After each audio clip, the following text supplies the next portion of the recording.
Hello! Possible ba na makatakbo ng 21 kilometers under 2 hours ang isang average person? With no experience, zero knowledge sa running, in just 2 weeks of preparation? Tara, let's find out. Hello. Kahit rest day na, ensayo pa din. Active rest day.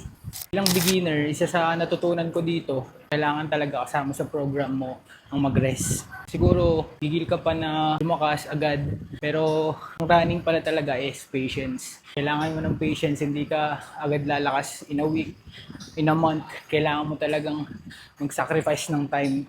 Talaga dapat progressive lang. Siguro isa yun sa tinuturo sa akin kung bakit ako na-injury ng isang araw. Bali, ito namang program ko ng bike, saglit na saglit lang to. 25 to 30 minutes lang. Bawal mo ding i-overdo kasi ito talagang araw na to nakalaan para sa rest. Huwag lang daw mawala ng para sa stride, para at least dire-diretso.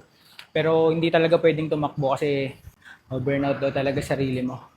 So kung katulad din kitang beginner, kailangan mo din talagang i-consider ang rest sa program mo. Malaking factor talaga kung may rest ka sa program mo. Akala natin rest lang pero ang totoo, doon talaga na-develop yung strength ng mga muscles mo.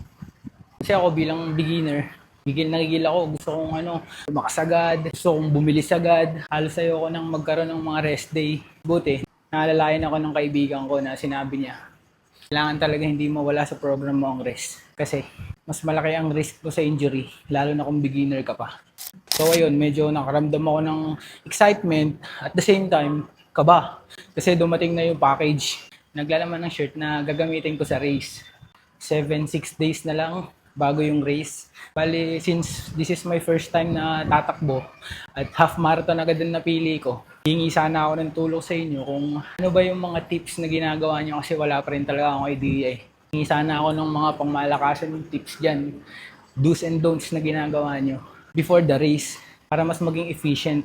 Kasi kahit medyo maliit ang tsansa, itatry ko talagang i-hit yung goal ko na sub 2. Please, talagang desperado na ako eh. Well, sa totoo nga kahit nga itong sapatos ko, hindi ko alam kung uubra ba to eh. Pero so far, comfy naman. Paborito ko itong suotin eh.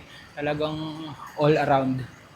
Ngayon, comfy naman siya kasi wala pa akong pambili. Comfy talaga to.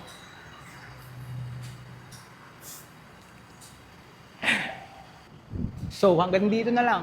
Don't forget to rest, pare. Shred!